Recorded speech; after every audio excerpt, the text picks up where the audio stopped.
John Lund, Guy Madison, Colleen Townsend. Star on Family Theater.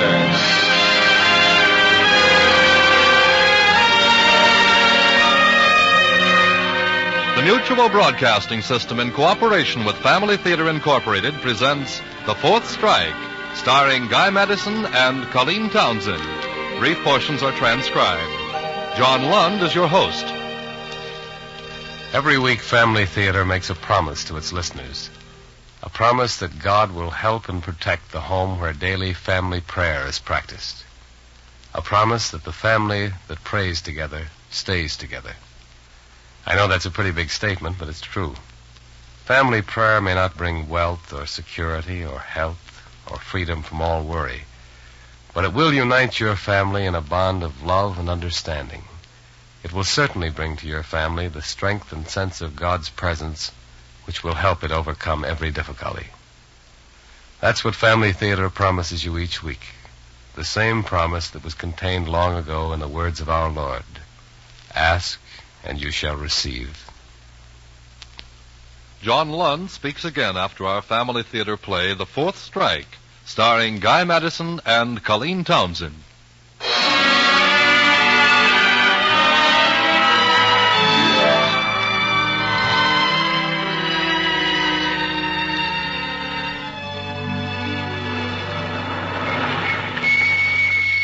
Well, this is as far as I go, mister. Bloomfield. Pretty little place, isn't it? Looks all right. What's this Bloomfield like? Oh, enough people so as you don't get lonely and not enough to feel crowded.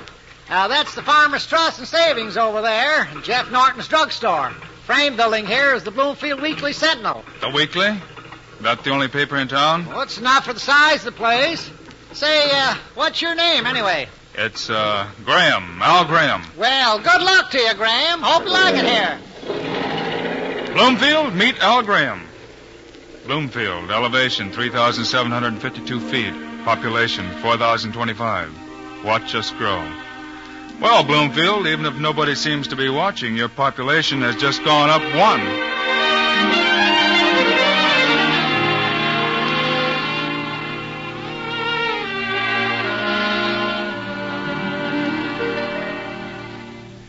No, Mr. Graham, I'm afraid not.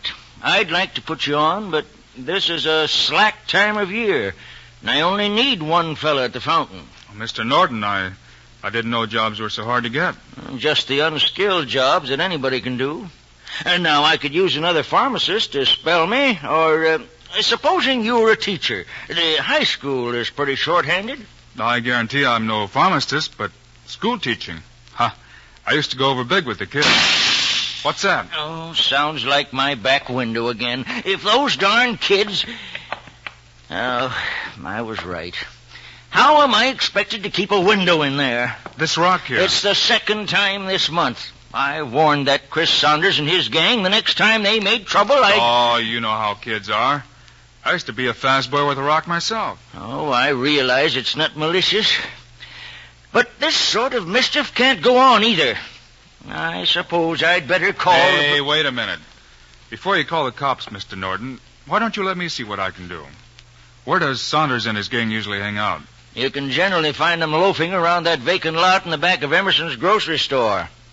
I hope you'll excuse me, Graham, for mentioning this, but this isn't exactly your business. You're absolutely right.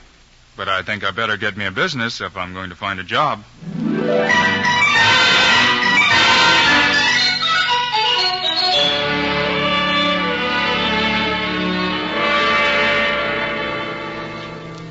Joe, you think old man Norton will call the cops this time? My dad'll never believe it was an accident, Chris. Oh, what do we care about old Norton's window anyhow? Hey, here comes a guy. A big guy. Yeah, I never saw him before. Don't anybody say anything, okay? Hi there, fellas. Nice afternoon, isn't it? I wonder why they call Bloomfield a friendly town. You don't live in Bloomfield. Joey, shut up. Well, I'm glad to know you can talk anyway. I'm looking for Chris Saunders. What do you want him for? A couple of minutes ago, Chris Saunders tossed a rock through the back window of Norton's drugstore. Probably an accident. Yeah. I've been measuring out the distance that Saunders had to throw. He must have quite an arm. A pitching arm, I mean. I wanted to meet him. But you fellas are too small, so Hey, now, wait a minute, mister.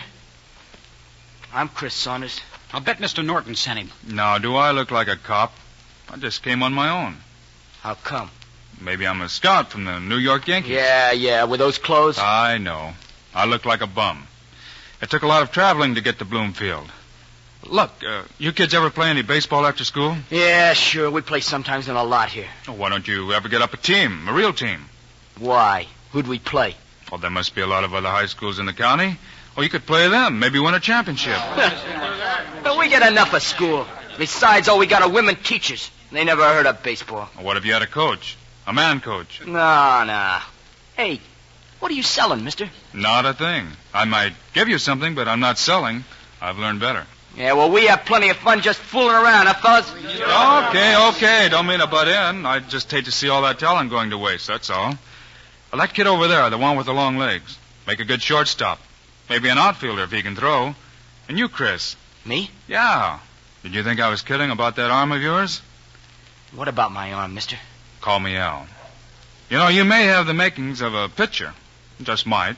Maybe you couldn't hold up in a real game, but... Well, you know, Bob Feller started out throwing rocks at the wall of a barn. Yeah? It's sure a pity you're not interested in baseball. Hey, Al, what could I do? Oh, you got long arms. Left-handed. There's only one spot for you. First base. Oh, wait a minute.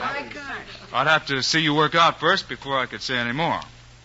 Too bad we can't get together, but I guess if Chris doesn't care for Oh, it... Chris, why not? Yeah, sure, why not? Let's try it, Chris. Okay, you guys, okay.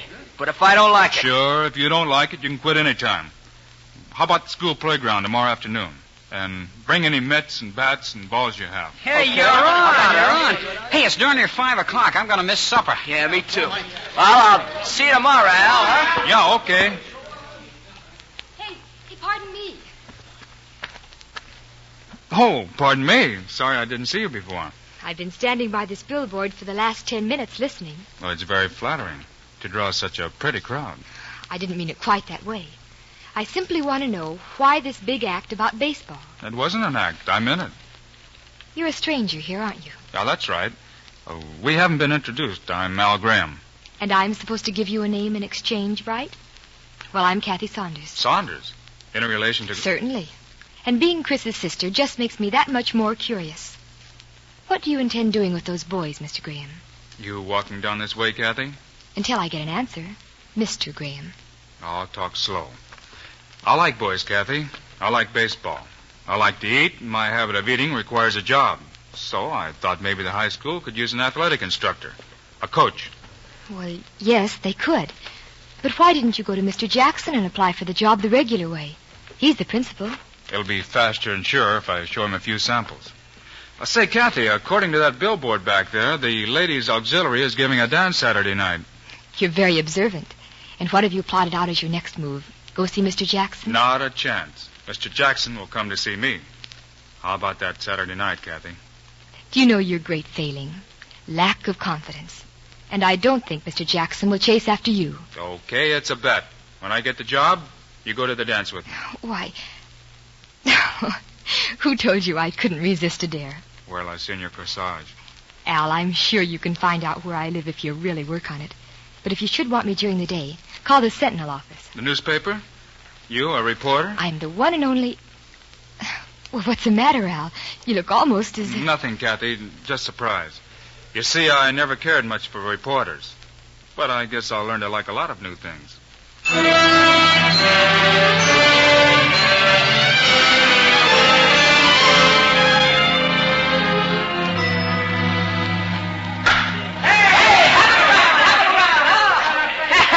How was that, Al, huh? You're getting a nice break on it, kid.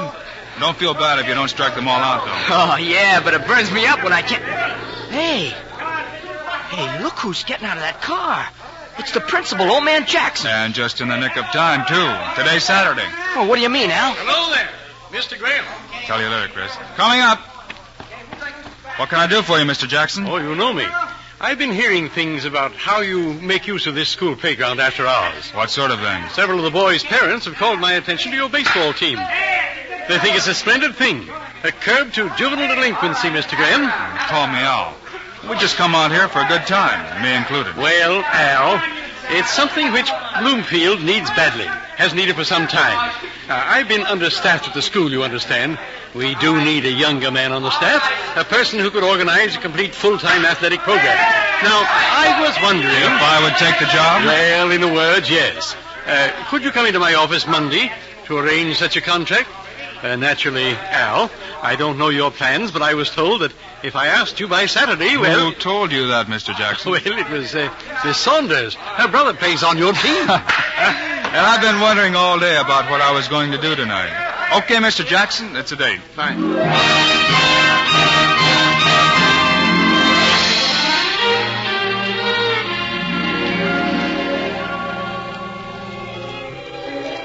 Let's sit out here on the veranda and cool off. Kathy, my dancing has gotten out of condition. I expect you're used to better partners. I'm only a little country girl, you know. Me? I like the country. I like the scenery. The boys all worship you, Al.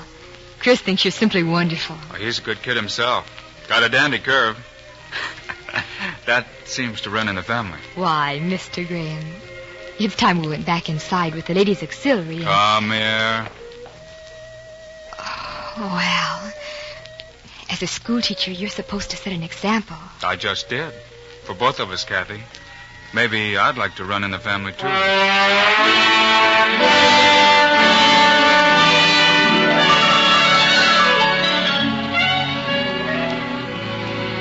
Okay, guys. Hey, hold it. Fellows, Hold it. we've got a game to play today, your first real game. They've gotten ourselves into the state league, and maybe they're too tough. Nah. Still, there's no use playing a team you know you can beat. Well, they look pretty rugged, Al. Oh, maybe they do, but remember, they use the same ball and the same size plate that you do. Okay, let's go. All right.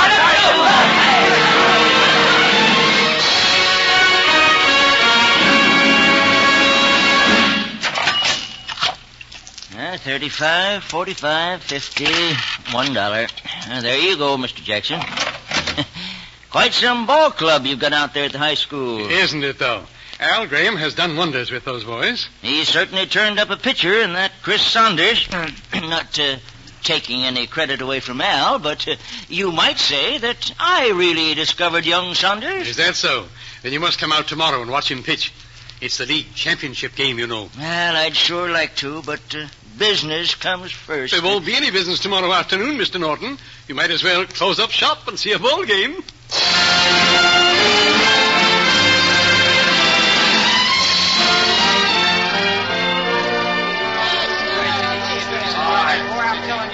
Just a second, fellows. Before you go out on the field, I'd like to say a couple of things. One is that you've done a beautiful job this year, and I'm proud of all of you.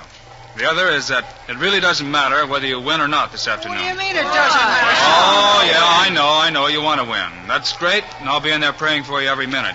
But remember this. Play hard. Win if you're good enough, sure. But win the right way, fair and square. Because if you can't win that way, you don't win at all, no matter what that scoreboard says. You all know that underneath, but believe me, sometimes it's easy to forget. Okay, let's get out there and win that championship by 25 runs.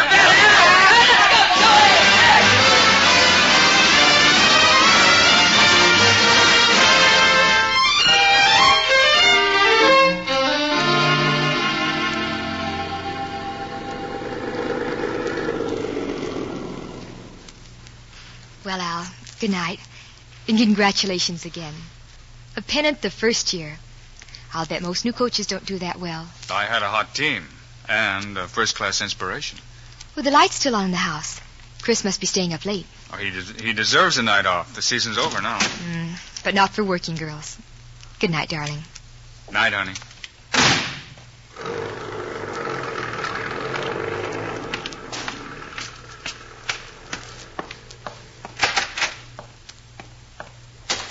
Well, Chris, you still up? Uh-huh. Yeah, I wasn't sleepy. What have you got there? Oh, why, those are Dad's old baseball scrapbooks. Yeah, I kind of thought it'd be nice to look at them tonight. He'd have been very proud of you today. Let me see those scrapbooks, Chris. Oh, here's the one I was telling Al about the other day. A picture with a name that's just the same, Al. You know, Al Martin. Yeah, hey, I remember Dad telling about him. That big game in St. Louis. I was looking for that clipping. I'm sure it's here someplace. I'd like to... Oh. Kathy, what's wrong with you anyhow? Oh, Chris. Chris, look at this picture of Al Martin. Okay, what's so Hey, that's... Yes, that's our Al. Al Graham. Why, Chris, they're the same man. For the love of Mike, Al Martin. He's our coach, Kathy. Why, he's been coaching me. I wonder why he never said anything. Why he... Al Martin. Hey, where you going? To see if there's still anybody down at the Sentinel. For the first time in history of Bloomfield, there's going to be an extra.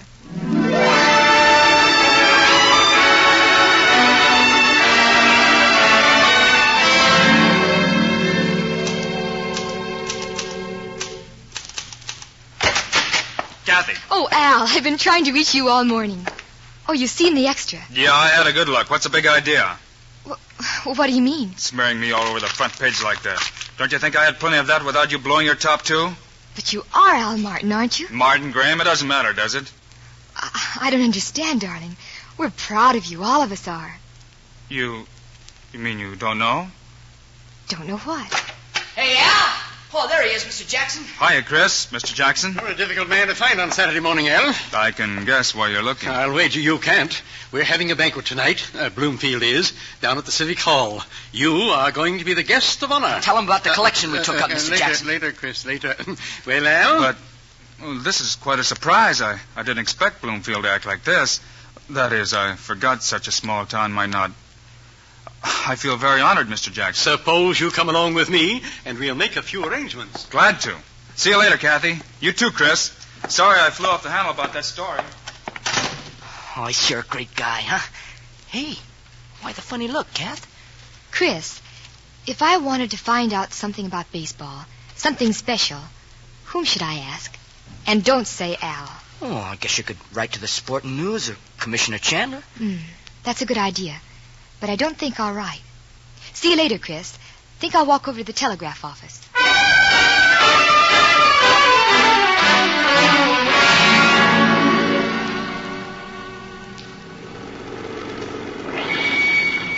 Al! Huh? Oh, Kathy. What are you doing out here on the parking lot? Waiting for you. Why aren't you in at the banquet with the others? I wanted to talk to you alone, Al, before the banquet. Okay. Shoot, honey. I wondered why you were so upset this morning about the story. A few things you said, and... Well, blame my reporter's curiosity, but I wired Commissioner Chandler's office about you. Do you want to see the answer I got? Don't bother. I know what it says.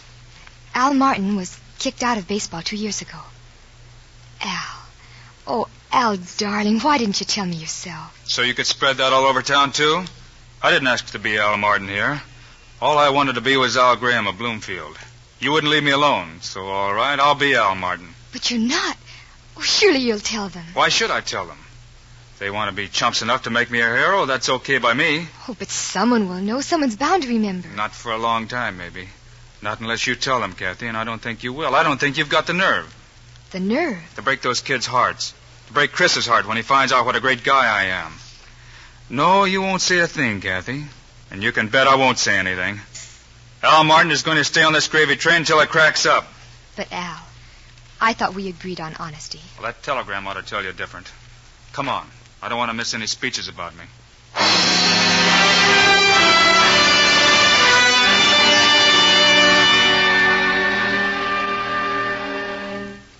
On behalf of the Bloomfield Union High School baseball team, and with the blessing of the faculty and parents, I take pleasure in presenting this gold watch to a great athlete, a great leader, and a great inspiration, Al Martin. Go on, Al. Open it up. There's writing inside. Oh, here, give me. Let me read it to everyone. Hey, folks. To Al Martin, win or lose, from the gang. It's for you, Al. Thank you, fellas. Everybody. You can't know how much this watch and everything means to me. Kathy, aren't you happy? Oh, Chris, shut up. Yeah, it happens I need a watch, but I can't take this. What's it mean? Why, Al? This morning you read in the Sentinel about Al Martin. It was nice stuff, very flattering. Made me sound like quite the guy. Well, that's only half the story. The rest of the story goes like this. I was kicked out of baseball, barred for life. Yeah, kicked out for not reporting a bribe from a gambling syndicate. Not exactly a happy ending, is it? That's why I changed my name to Graham, why I eventually came to Bloomfield. I thought I could hide here. Then when you found out who I was, I thought I could keep going and hoped you'd never find out the rest. But facing you folks now, and especially these kids, I see that would be more cheating. You know, in baseball, they give you 3 strikes and you're out. I had my 3, and for a while there, I thought I could get me a 4th. But I guess not. So that's why I better not take this gold watch. Thanks just the same.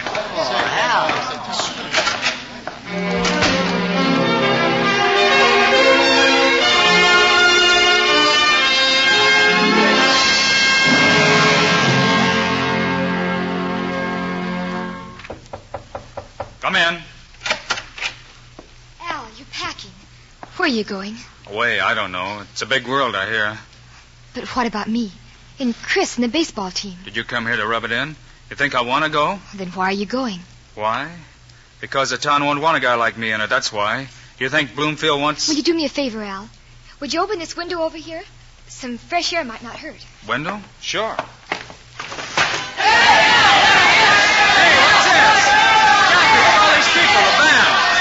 Just about everybody in Bloomfield, all 4,025. Sure, but what's the big idea? For a wise guy, you're pretty dumb sometimes, darling. Life isn't always just like baseball, you know. That's the big idea. Bloomfield wants to give you that 4th stripe if you'll just stay in the game. How about it, pitcher? Right, Coach.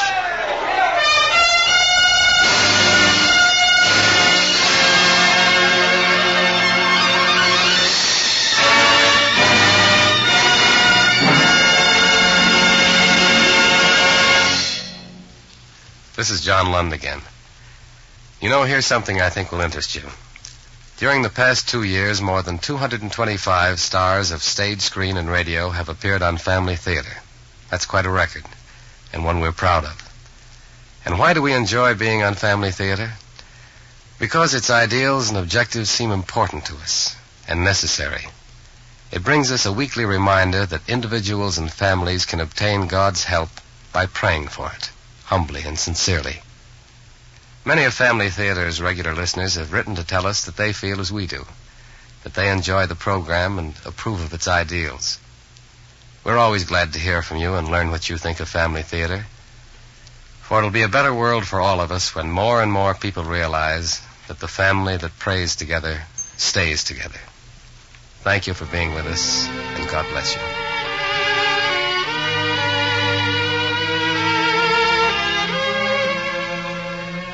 Our grateful thanks to Guy Madison, John Lund, and Colleen Townsend for their appearances, and to Wade Miller for writing our play.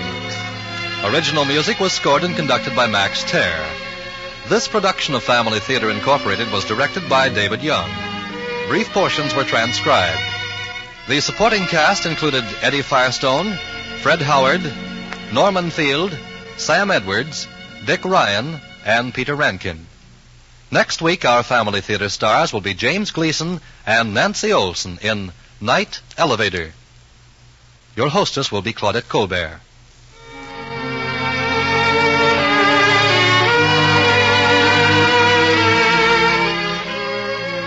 This series of the Family Theater broadcasts is made possible by the thousands of you who felt the need for this kind of program, and by the Mutual Broadcasting System, which has responded to this need. Be with us next week at the same time when Claudette Colbert, James Gleason, and Nancy Olson will star on Family Theater. Your announcer, Merrill Ross.